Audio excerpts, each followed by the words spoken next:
Lok Sabha speaker పదవి విషయంలో టీడీపీకి అనూహ్య మద్దతు లభించింది. స్పీకర్ పదవికి పోటీ చేస్తే తాము మద్దతు ఇస్తామంటూ సంజయ్ రౌత్ కీలక వ్యాఖ్యలు చేశారు.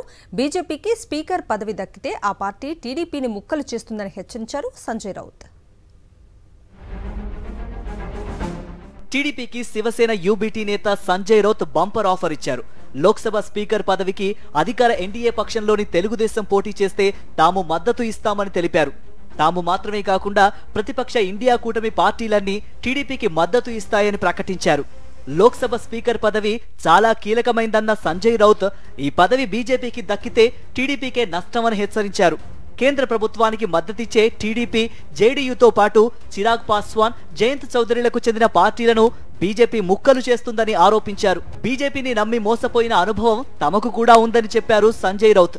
లోక్సభ స్పీకర్ పదవిని టీడీపీ కోరుతున్నట్లుగా తెలిసిందని, ఇండియా కూటమి కూడా ఈ విషయంపై చర్చిస్తుందని స్పష్టం చేశారు.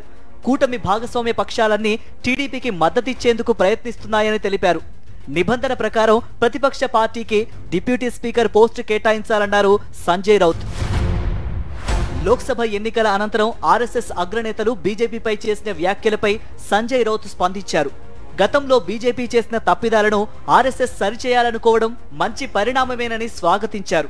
మరోవైపు జూన్ 7వ తేదీన పార్లమెంటు సెంట్రల్ హాల్లో జరిగిన భేటీలో ప్రధాని మోదీ ఎన్డీఏ పార్లమెంటరీ పక్ష నేతగా, బీజేపీ పార్లమెంటరీ పార్టీ లోక్సభలో బీజేపీ నేతగా ఎన్నికయ్యారని రౌత్ గుర్తు చేశారు. బీజేపీ పార్లమెంటరీ పార్టీ సమావేశం ప్రత్యేకంగా జరగలేదని, అలా జరిగిన పక్షంలో బీజేపీ పార్లమెంటరీ పార్టీ నేత ఎవరనే ప్రశ్న ఉదయిస్తుందని అన్నారు. అప్పుడు పరిణామాలు వేరుగా ఉంటాయని అభిప్రాయపడ్డారు. మోదీ ఎన్డీఏ పార్లమెంటరీ పక్ష నేతగా మాత్రమే ఎన్నికవడం తీవ్రంగా పరిగణించాల్సిన అంశమని వ్యాఖ్యానించారు శివసేన యూబీటీ పార్టీ నేత సంజయ్ రౌత్.